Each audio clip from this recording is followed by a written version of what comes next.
ஹாஸ்பிட்டலுக்கு கூப்பிட்டப்ப வர முடியாதுன்னு சொல்லிட்டல்ல.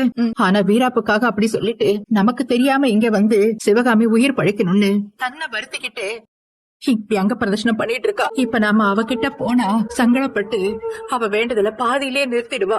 அதனால தாண்டி வேண்டான்னு சொல்றேன். புரியுதுக்கா. இது தாண்டி இவளோட உண்மையான மனசு. எனக்கு இந்த ஒரு விஷயம் போதும். இவ கண்டிப்பா அந்த குடும்பத்துல மறுபடியும் சேர்ந்துடுவாங்கிற நம்பிக்கை எனக்கு வந்துருச்சு. நாம எதுவும் தொந்தரவு பண்ண வேண்டாம். நாம வேண்டதை வேண்டிப்போம். அவ வேண்டதுல அவ நிறைவேற்றட்டும். நமக்கு தெரிஞ்ச மாதிரியே அவகிட்ட காட்டிக்க வேண்டாம். சரிக்கா, உனக்கு இருக்கிற பக்கம் உங்க உயிரை காப்பாத்த முடிஞ்சதுக்கே சந்தோஷப்படுங்க. இப்ப நாங்க உங்களுக்கு கொடுக்குற மெடிசன்ஸை விட வீட்ல இருந்து கிடைக்கிற emotional support and proper care தான் ரொம்ப ரொம்ப முக்கியம். Don't lose the hope. Slowly things will be all right. எப்படியாவது எங்க அம்மாவை முழுசா குணப்படுத்தல டாக்டர். 100% குணப்படுத்திடலாம். பட் கொஞ்ச நாள் ஆகும். நான் இப்ப அவங்கள பாக்கலாமா?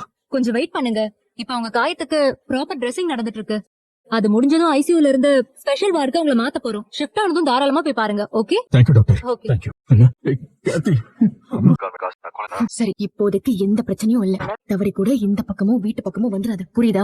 இல்ல எதேச்சா எங்க வீட்டு ஆளுங்க இப்ப யாராவது உன்னை பார்த்தாங்கன்னா டென்ஷன் ஆகி லைட்டா உன் முகம் மாறுதா செய்யும். அப்புறம் அதனாலேயே கூட உன் மேல அவங்களுக்கு சந்தேகம் வந்துடும்.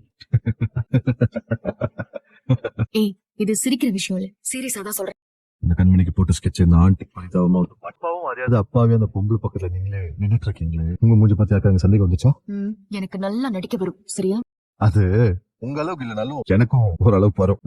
சரி, எதுக்கும் கவனமா இருந்துக்கும்.